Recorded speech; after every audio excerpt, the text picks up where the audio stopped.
Chapter 5, Unknowing, Donovan Curtis, IQ 112. When the paper airplane bounced off the back of the driver's head, the man pulled the bus over onto the shoulder. He got out of his seat, picked up the offending aircraft, and waved it at us. Honest, it wasn't me. The last thing I wanted to do at the academy was draw attention to myself. But I was so used to getting blamed for stuff that I braced myself for the onslaught. Interesting experiment, the driver said in an approving tone. The air moves with the bus, so the plane flies normally. An open window would interfere with that. The more open windows, the greater the interference. If the bus had no roof, the plane would be half a mile behind us. Whoa, even the academy bus drivers were gifted. If you chuck a paper airplane at someone, they assume you did it for science. On my old bus, the driver would have held us all hostage until we gave up the person who did it. Probably me. And you could bet that interesting experiment wouldn't have been what he called it. Mutiny, maybe, or armed insurrection. There was a smattering of applause as the seventh grader, flushed with triumph, reclaimed his airplane, and we were underway again. Soon we arrived at the Academy for Scholastic Distinction, which looked absolutely nothing like a school, if you ask me. It was by far the most modern building in town. Every inch of the place was covered with solar panels. On sunny days, it was like pulling up to a jewel-encrusted palace. Supposedly, the students had worked with the architects who designed it. The academy was 100% eco-friendly, right down to the bathrooms, where the toilets had different flush settings depending on the kind of waste you were getting rid of. There was no button for cherry bomb, which is what the teachers invested a lot of energy preparing for at my old school. Mr. Del Rio, the principal, stood outside the automatic sliding doors, greeting his students with handshakes. At Hardcastle Middle, you never saw the principal unless you did something wrong, which in my case was fairly often. Mom always used to say, Donnie gets a lot of personal attention at the highest level at that school. She was proud that I was at the academy now. I felt a pang of guilt for the bogus reason behind it. Determination surged through me. Maybe I could hack it here. After all, half of being gifted was just the fact that everybody expected you to be smart. Like that seventh grader on the bus. No way was that in any experiment. The guy made a paper airplane and he couldn't resist flying it. Well, couldn't resist was basically my middle name. I wasn't that different from the academy kids. Obviously, I was never going to star at this place, but with hard work, a little bit of luck, and a lot of good acting, I might just be able to fake it. If X represents the vector of variables, B and C are vectors of known coefficients, and A is a matrix of coefficients, determine the maximum value of the objective function C to the power of T times X.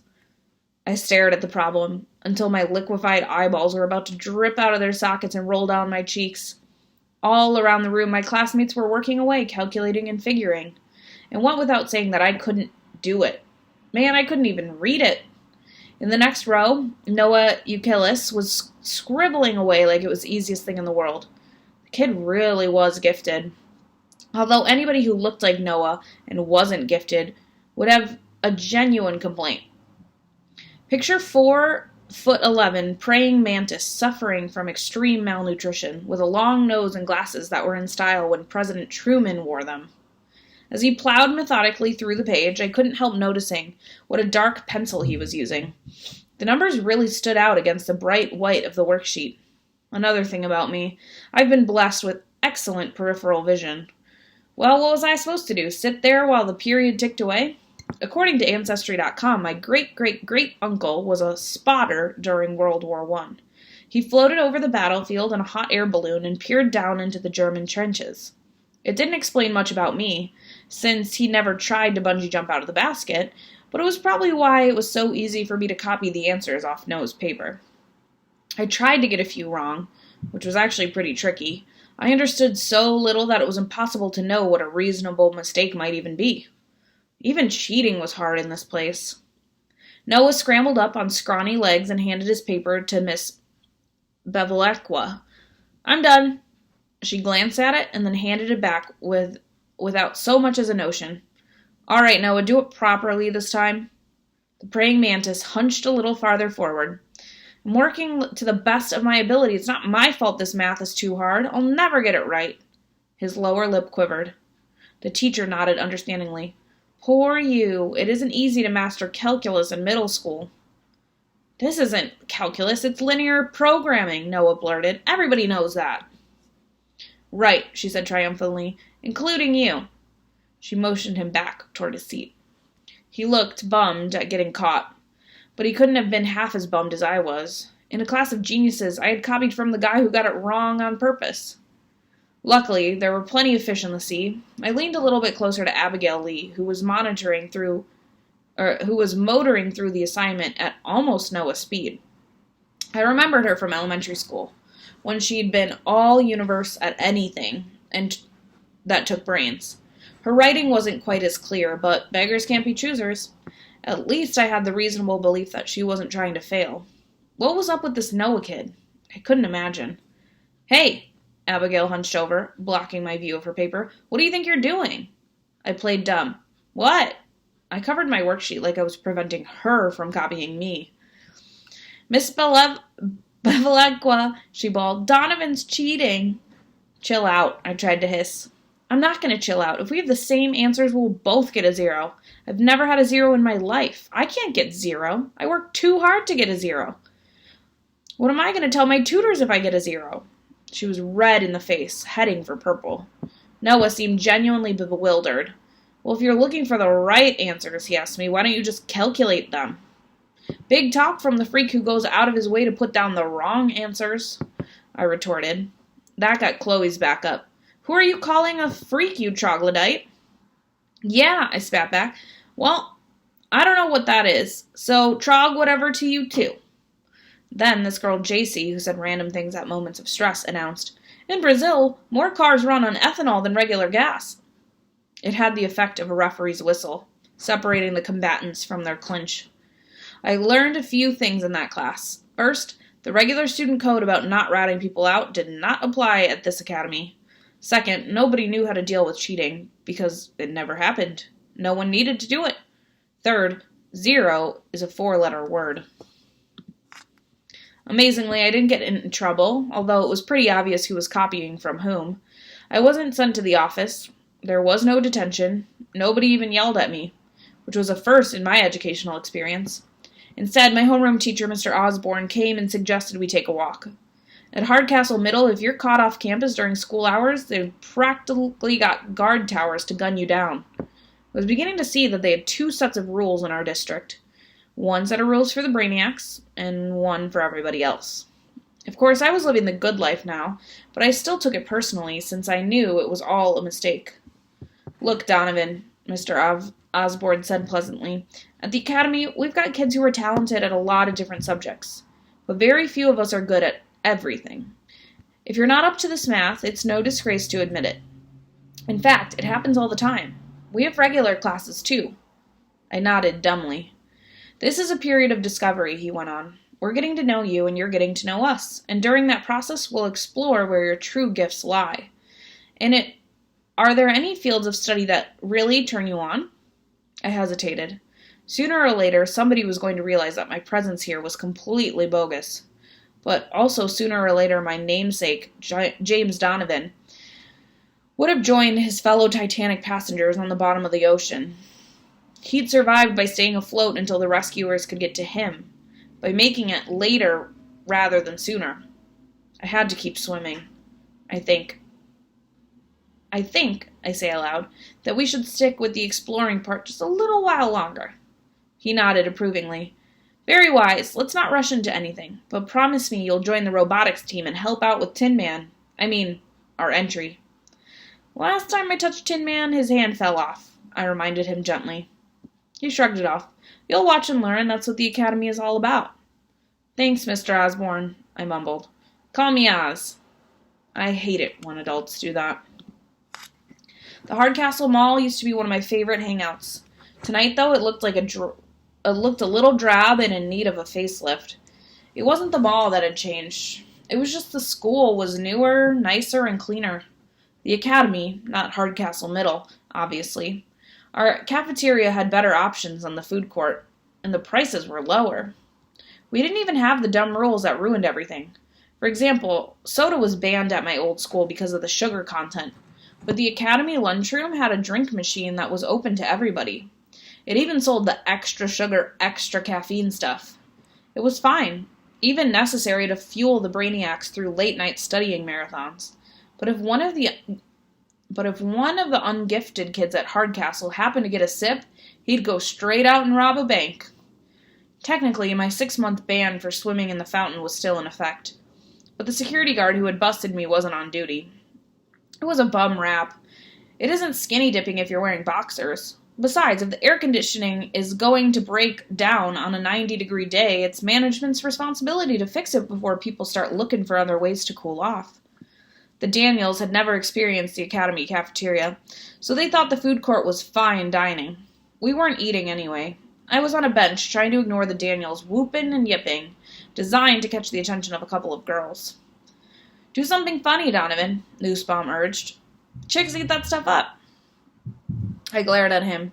"If you want to talk to Heather Mahoney, why don't you just walk over there?" "Because that would be lame," he explained reasonably. "She has to come to me." "Jump in the fountain again," Sanderson urged. "That's an attention grabber." "You jump in the fountain," I shot back. He grabbed me under the arms, but I disarmed him with a punch to the gut before Nussbaum could help him wrestle me into the water. It did the trick, though. Heather and her friend, Deidre somebody, were ambling in our direction. "Hi, Donovan," Heather addressed me. "Haven't seen you for a few days. Were you sick?" "Donovan's a genius now," Sanderson supplies. "He goes to the Ungifted Academy." "Really?" Deidre was impressed. "Don't you have to take a lot of tests for that?" "It's no big deal," I put in quickly, studying the floor. "You're telling me," Nussbaum exclaimed. "You know how he got picked? He's only there because—" I stomped on his sneaker hard, silencing him before he could say more. "Donovan!" came another voice. It took me a second to recognize her. It was Chloe from the academy. She said something to a middle-aged woman and headed toward our table. "Who's that?" Sanderson asked. "She's in my new homeroom," I replied. Nussbaum snickered. "Nice lumberjack shirt." Funny, surrounded by the kids at the academy, Chloe looked kind of good. Call it the Euchylus factor. The gifted crew wasn't exactly fashion week. Yet next to Heather and Deidre, you could tell she was out of her league. Those two wore skinny jeans and vintage t-shirts that were just, well, right. Chloe wasn't ugly or anything like that. In fact, she had a pretty face, but you had to concentrate to notice it. She wore no makeup, and her loose flannel shirt gave her a lumpy appearance. A huge button on her lapel declared, "That's okay, Pluto, I'm not a planet either." It clanked as she walked.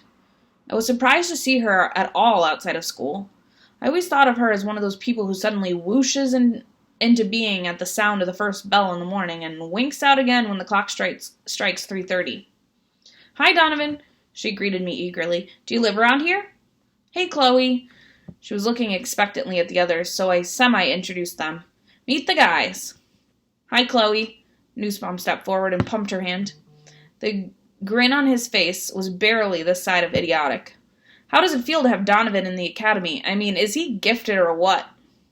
"I think it's or what," Sanderson said with a smirk. Chloe could tell they were messing with her, but she had no idea how much. "Donovan's cool," she offered tentatively. She turned back to me. "Sorry about what happened in math today. How did it go with Oz?" For some reason, I felt I had to defend myself. I never meant to cheat off Abigail. I was trying to cheat off Noah. How was I supposed to know he puts down the wrong answers on purpose? I thought he was this big genius. "He definitely doesn't need to feel the need to prove it," she replied with a sympathetic smile. "Abigail's the opposite. If she ever brought home a B+, it would be the end of the world." "She practically tore my head off," I said. "She's under a lot of pressure," Chloe explained.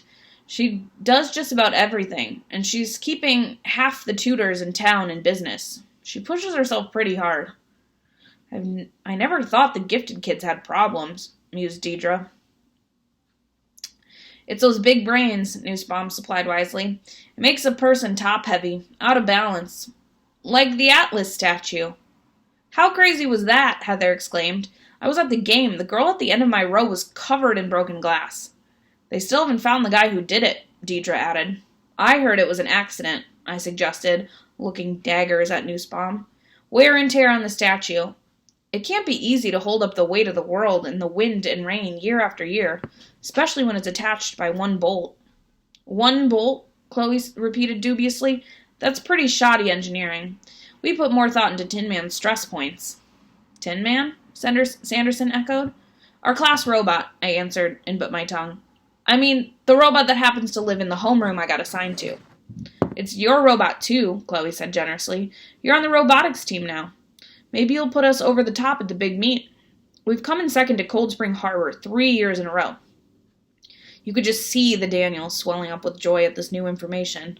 Not only did I go to the nerd school, but I was on the robotics team, which was nerd squared. No way I would ever live this down in only one lifetime. Chloe waved at the woman she'd arrived with. Gotta go, my mom's done shopping. She beamed at me. See you tomorrow. See ya, I mumbled. We should hop too, Heather put in. Our ride will be here any minute. I hated to see them leave. When it was just me and the Daniels, I knew I was going to get it. Nussbaum didn't disappoint. Some girlfriend you've got there, Donovan. Or is she just a regular friend and you're dating Tin Man? Can't believe Tin Man's cheating on Tin Woman, Sanderson clucked disapprovingly. She must be hot. She probably doesn't wear her grandfather's plaid shirt. Shut up, you guys. Chloe's not my girlfriend, and it isn't my robot. I'm only on the robotics team because my homeroom teacher is the coach. I have to try and fit in over there, and believe me, it isn't easy. And not just because I haven't gotten brain power. You heard about the guy who tried to flunk the math test? The teacher had to trick him into admitting he understood it. So he's a genius and a moron all in one. It's a nut house. Well, it's not safe to come back to Hardcastle yet, Sanderson advised. We had an assembly today, and that guy Schultz was standing right at the door. He looked at every single face that came into the gym. I bet he's searching for you, man. We didn't even stick around. He just watched us file in and took off. I felt ice-cold tentacles wrapping around my stomach. It was my worst fear come true, but at least it settled one issue.